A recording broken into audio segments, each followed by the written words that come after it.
A storm killed roughly as many people as some of the deadliest disasters in human history. An estimated 300,000 dead, 20,000 ships destroyed in a single night, and almost nobody outside one region of India has ever heard its name. This is the storm that gave every cyclone on Earth its name and then disappeared from memory. This is Coringa. Coringa, on the southeastern coast of India, at the mouth of the Godavari River, on the Bay of Bengal. In the early 1800s, this was one of the busiest shipbuilding and trading ports anywhere on the Indian coast. Wooden ships under construction lined the harbour. Trade money flowed in from across the region. Families built their lives around the port, the way coastal families always have. The coastline here narrows and shallows as it meets the bay, a geography that funnels storms inward instead of letting them dissipate at sea. When the water has nowhere to spread, it has only one place left to go, forward, onto the land. This had already happened once. In 1789, 50 years before this story begins, a cyclone struck this exact stretch of coast. An estimated 20,000 people died. The port was devastated. And then it was rebuilt. Shipping returned. Families returned. The harbour grew busier than it had been before the disaster that destroyed it. Nobody treated 1789 as a warning about what this coastline could do again. There was no word yet for what had hit them. No science to study it. No system to watch the horizon for the next one. 50 years passed. Coringa kept growing. There was no meteorology in 1839. No satellites. No storm tracking of any kind, anywhere on Earth. A tropical cyclone could form over open water in the Bay of Bengal, and nobody on land would know it existed until it arrived. By November 1839, Coringa was thriving again, bigger, busier, and just as exposed to the sea as it had always been. Nobody was watching for what was already forming offshore. Out in the Bay of Bengal, a tropical cyclone was taking shape. Nobody in Coringa could have known. The storm itself didn't even have a name, yet the word cyclone wouldn't exist for another year. It gathered strength over open water with nothing to slow it down, then turned toward the Andhra Pradesh coast. On the morning of November 25th, 1839, it made landfall directly at the mouth of the Godavari River, straight at Coringa. The storm pushed a wall of water 40 feet high onto the coast, 40 feet taller than a 4-story building, carrying the full force of the Bay of Bengal behind it. It hit the harbour first. Every ship at anchor. Every wooden hull under construction. Every fishing boat tied to the dock, gone, in the opening moments of impact. The surge didn't stop at the harbour. It kept moving inland through the streets, through houses, through fields of cropland and sugarcane that fed the entire region. Trees were torn up by their roots and carried with the current. Cattle and livestock across the surrounding countryside were caught in the flood and drowned where they stood. There was no high ground close enough for most people to reach in time. The water arrived faster than anyone could run. On the ships caught in the harbour, sailors and shipbuilders had seconds, not minutes. Wooden hulls that had taken months to build were splintered and capsized faster than the eye could track.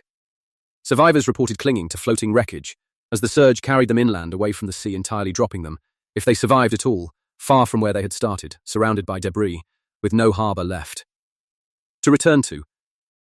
When the water finally receded, what had been one of the busiest ports on the Indian coast was unrecognisable. Houses were gone, not damaged. Gone. Washed away with nothing left to mark where they had stood. The harbour, that had held thousands of vessels, now held wreckage and mud. Survivors who had reached higher ground looked down at a coastline that no longer matched any map they knew. The destruction didn't stop at the obvious flood line. Sugarcane fields that fed the region were submerged in seawater, ruining the harvest before it could be brought in. Cattle herds that families depended on for their livelihood were found dead across the countryside, far from where the surge had first hit. This wasn't only a port disaster. It was an entire regional economy and food supply, gone in the same morning. There was no rescue infrastructure to speak of. No telegraph reached this stretch of coast yet. No rapid relief network. No modern emergency response of any kind. Survivors searched the wreckage and the flooded fields themselves, often, for days, frequently finding nothing but mud where a home, a ship, or a family member had been. Word of the disaster's true scale took time to even reach Calcutta, hundreds of miles away. By the time the outside world began to understand what had happened here, the counting had already begun on a number too large for most people, then or now, to fully process. When the counting finally happened, as much counting as was possible in 1839, the estimate came to roughly 300,000 dead. Inland and at sea, combined, there is no precise figure. Record-keeping in the region at the time was incomplete, and historians today still cite this number as an estimate, not an exact count. But even as an estimate, it places the Coringa cyclone among the deadliest tropical cyclones ever recorded in the same range as disasters that most people today have actually heard of. Part of the reason it isn't one of them comes down to timing. This happened in 1839, in a region with limited documentation by the standards of later disasters decades before. Photography could capture it, and more than a century before. Global news coverage existed in any modern sense. There is no film of the wave, no photographs of the wreckage, no international broadcast carrying the news within hours. The disaster was real, independently verified across multiple historical sources, and almost unimaginably large, and it still happened in near total silence as far as the rest of the world was concerned. A number this size, with no footage and no global broadcast to anchor it in memory, simply faded. Here is the mark it left. Henry Piddington, a British East India Company official who served as president of the Marine Courts of Inquiry in Calcutta, studied the destruction patterns from both the 1789 and 1839 Coringa storms. In 1840, 1 year after this disaster, he presented his findings to the Asiatic Society of Bengal. And he coined a word, cyclone, from a root meaning the coil of a snake, describing the way these storms' winds circulate around a centre. Every cyclone named since has carried a word born from this exact coastline.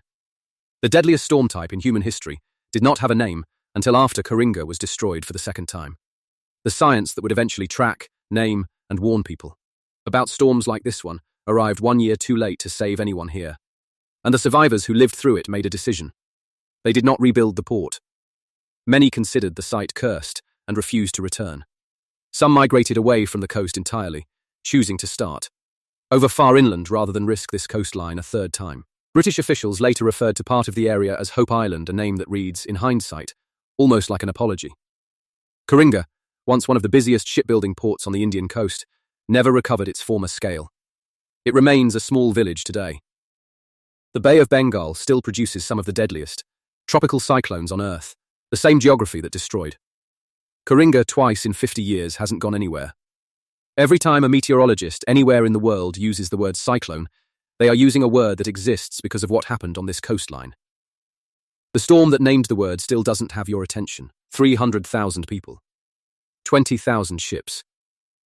One name most of the world never learned.